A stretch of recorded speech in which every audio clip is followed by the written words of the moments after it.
घटांगन घेरे घटांगन घेरे हो ललना चम चम चमके बेचरिया नगर नाई सोहेला ललना चम चम चमके बेचरिया नगर नाई सोहेला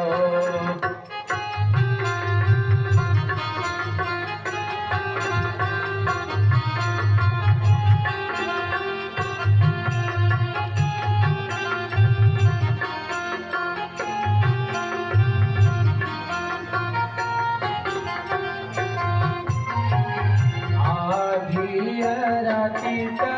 बैला मोहना जन्मले मोहना जन्म लिहले हो आधी रातीचा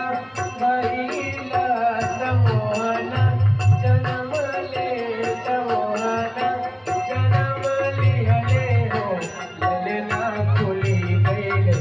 जेल के फाटकवा पहरेदार सूती मेले हो